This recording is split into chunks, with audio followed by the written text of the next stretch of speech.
یہ بات پیغمبران علیہ الصلوۃ والسلام جانتے تھے، اس بات کا انہیں علم تھا کہ ایک ہستی ہے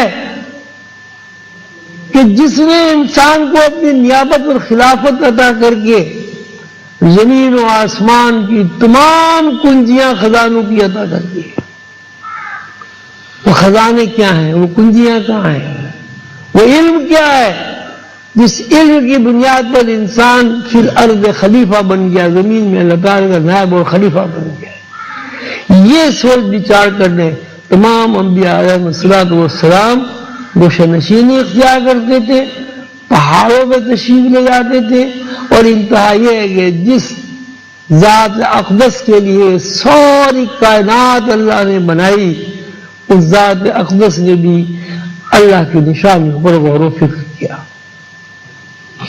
تو اب اس کا مطلب کیا ہوا کہ حضور پاک صلی اللہ علیہ وسلم غور و فکر کرتے تھے، یعنی مراقبہ کرتے تھے. اب مراقبے کا مفہوم یہ ہوا کہ اللہ کی نشانیوں میں غور و فکر کرنا مراقبہ. اگر کوئی انسان اللہ کی نشانی میں غور و فکر نہیں کرتا، وہ انبیاء کی طرز فکر کے خلاف زندگی گزارتا ہے.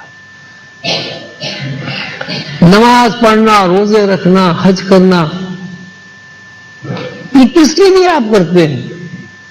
اللہ کے لیے کرتے ہیں. جب آپ اللہ کو جانتے نہیں تو اس عمل کی تکمیل کیسے ہوئی؟ آپ اللہ کے لیے نماز پڑھتے ہیں، عشاء کی نماز میں 17 رکعتیں ہوتی ہیں، 34 سجدے ہوتے ہیں. آپ اللہ کے نام پر کھڑے ہو کر 34 سجدے کرتے ہیں، اور 1 منٹ کے لیے آپ کا ذہن اللہ کی طرف نہیں جاتا. کیا یہ عمل صالح ہوا؟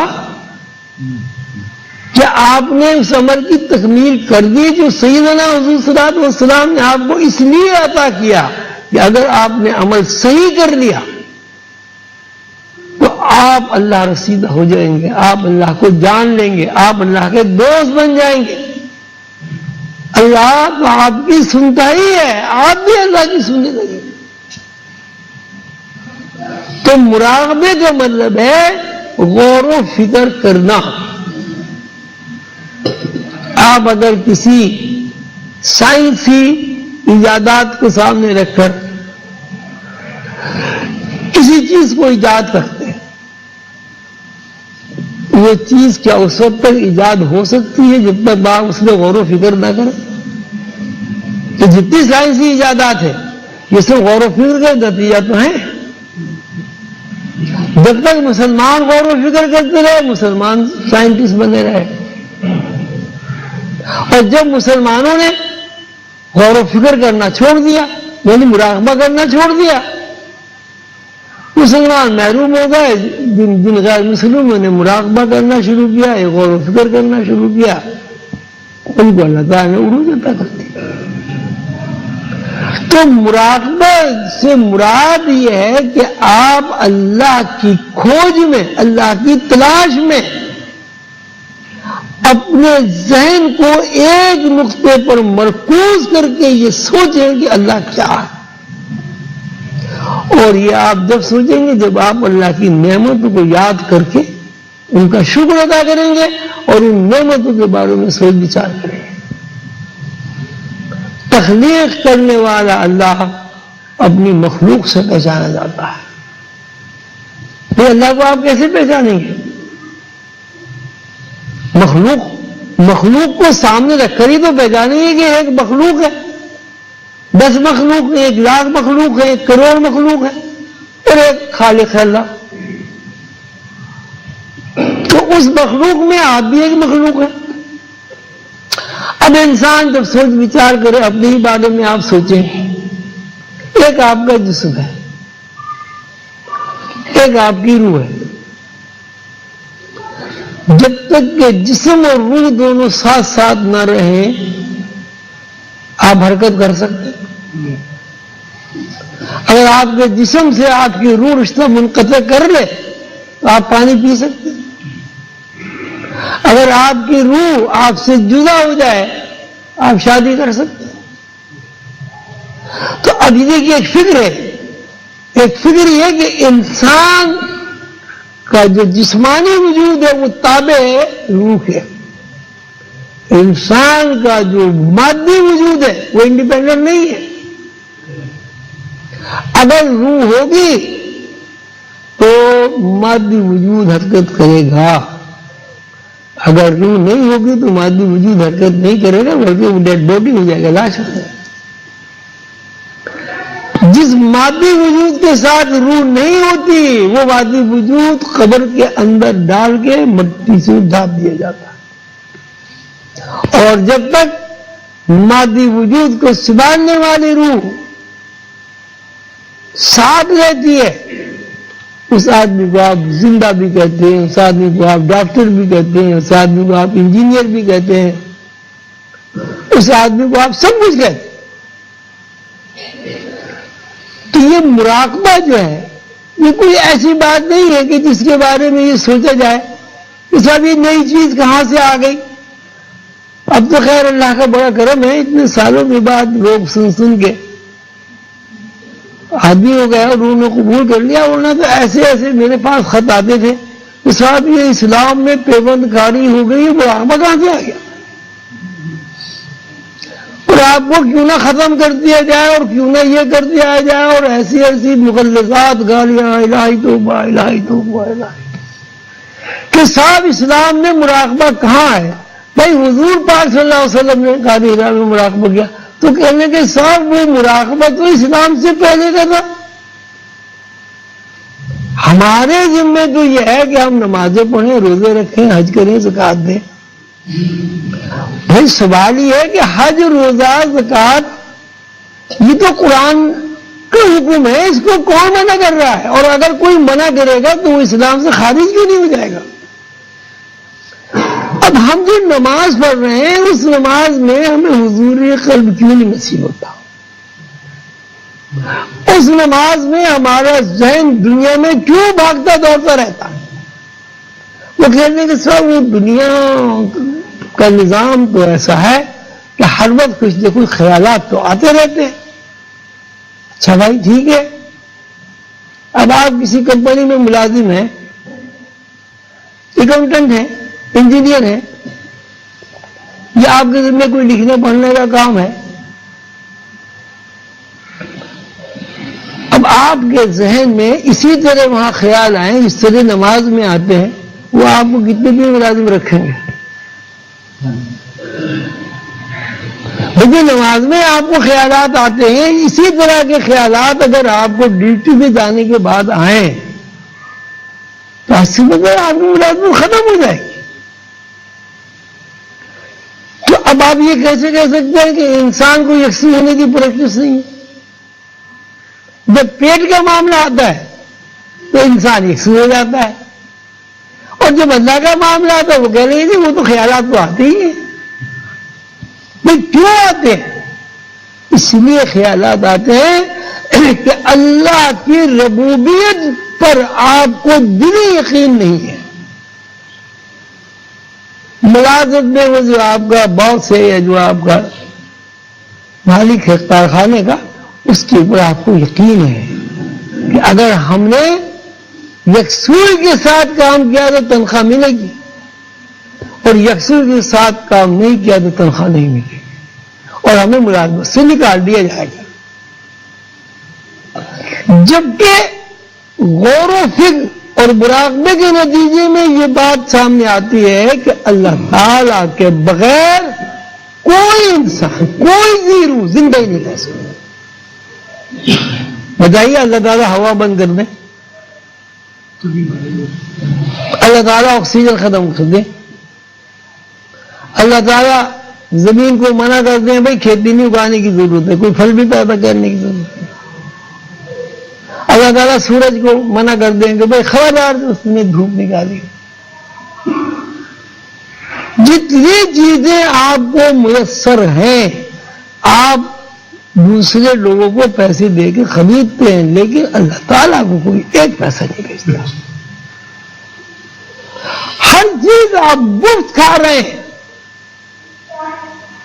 ہر چیز آپ کی زندگی کے لیے جو ضامن ہے وہ آپ کو مسلسل متواتر اور آپ کی کوشش کے بغیر آپ کو مل رہی ہے، وہاں تو آپ کو ذہنی یکسوئی ہوتی نہیں ہے.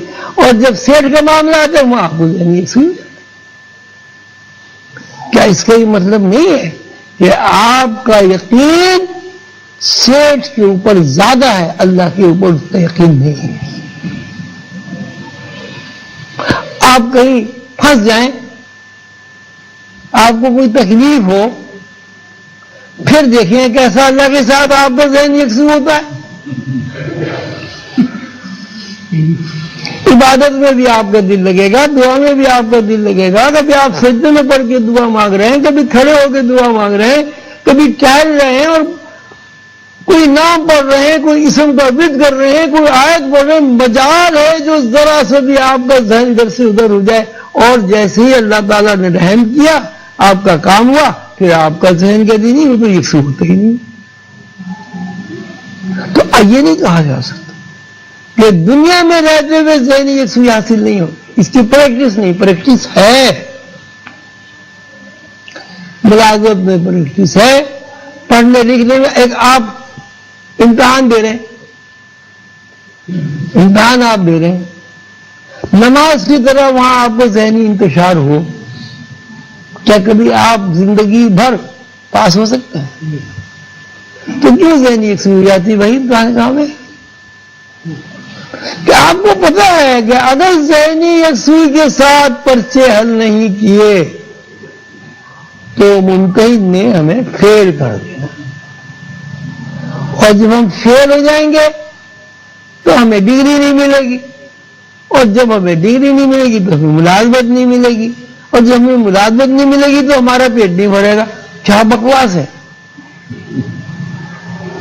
یہ اتنے چرندے پرندے، درخت، اشجار، پھول، پھلواریاں کیا امتحان دے کے ڈگریاں لے رہی ہیں؟ کیا ملازمت کر کے روٹی کھا رہی ہیں؟ کیا ان کے پرندوں کے کوئی کارخانے لگے ہوئے، فیکٹری لگی؟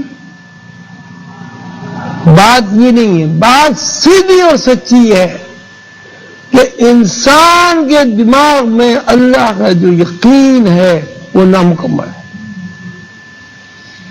جب پریشان ہوتا ہے تو یقین کی تکمیل ہو جاتی ہے، بچہ بیمار ہوتا ہے یقین کی تکمیل ہو جاتی ہے، بیوی بیمار ہو جائے یقین کی تکمیل ہو جاتی ہے، اور جب کہتے ہیں اللہ اکبر سارا یقین بھر جاتا ہے.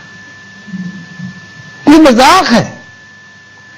اسی کے بارے میں اللہ تعالیٰ نے فرمایا آیت الذی یکذب بالدین فذلک الذی یدعو الیتیم ولا یحض علی طعام المسکین فویل للمصلین الذین هم عن صلاتهم ساہون. ان نمازیوں کے لیے ہلاکت ہے، ان نمازیوں کو ہلاک کر دیا جائے گا. نمازیوں، مسلمین جو اپنی نمازوں سے بے خبر ہے. بے خبری ہوئی نا بھائی، آپ نے اللہ اکبر کیا، میں نے ابھی عرض کیا نا کہ آپ نے 34 سجدے کیے اور سلام پھیر کے آپ غور تو کرنے لگا کہ بھائی یہ 17 رکعتیں پڑھی ہیں، 17 رکوع کیے ہیں، 34 سجدے کیے ہیں.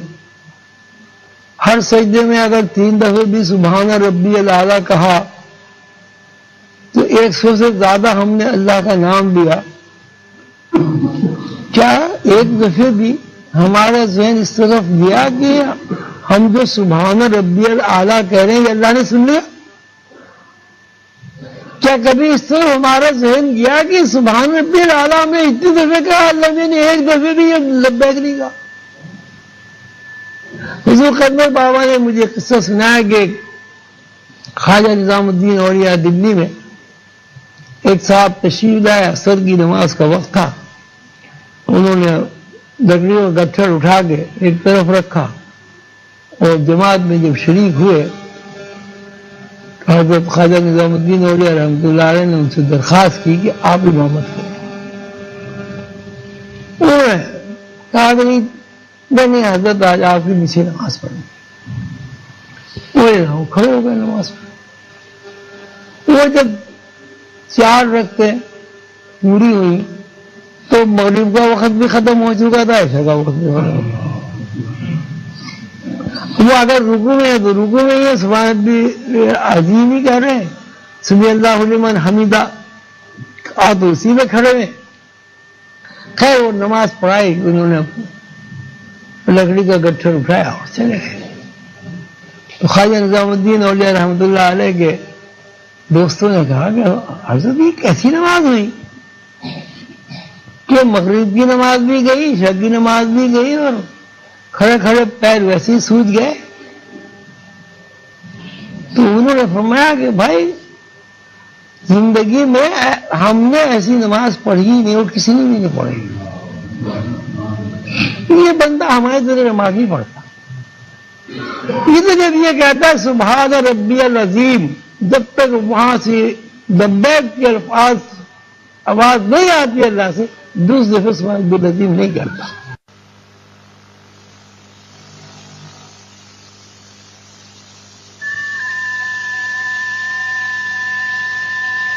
اب کہ ایک دفعہ سبحان ربی العظیم میں ذہن یکسو ہو گیا، میرے حساب سے تو پوری نماز ہو گئی۔ پھر آپ مزید کوشش کریں گے، 2 دفعے ہوگا، 3 دفعے ہوگا، 4، ٹھیک ہے نا، پریکٹس سے تو ہر کام ہو جاتا ہے۔ جب ہم اس بات کو تسلیم یہ نہیں کریں گے کہ ذہنی یکسوئی کے بغیر نماز ہوتی ہی نہیں ہے، تو ہم کیوں کوشش کریں گے، کیوں جدوجہد کریں گے؟ مراقبہ دراصل ذہنی یکسوئی حاصل کرنے کے لیے ایک پریکٹس ہے، ایک مشق ہے، ایک عادت ہے، اور یہ وہ عادت ہے کہ جس کو پختہ کرنے کے لیے تمام پیغمبران علیہ السلام نے مراقبہ کیا، تمام اولیاء اللہ نے مراقبہ، تمام بزرگوں نے مراقبہ۔ اللہ تعالیٰ قرآن پاک میں فرماتے ہیں والراسخون فی العلم یقولون آمنا بہ کل من عند ربنا، اور وہ لوگ جو اللہ کے علوم کو جان جاتے ہیں، جن لوگوں پر یہ ظاہر ہو جاتا ہے کہ اللہ کی ہستی کیا ہے، وہ کچھ بھی کرتے ہیں ان کا ذہن اللہ کی طرف لگا رہتا ہے۔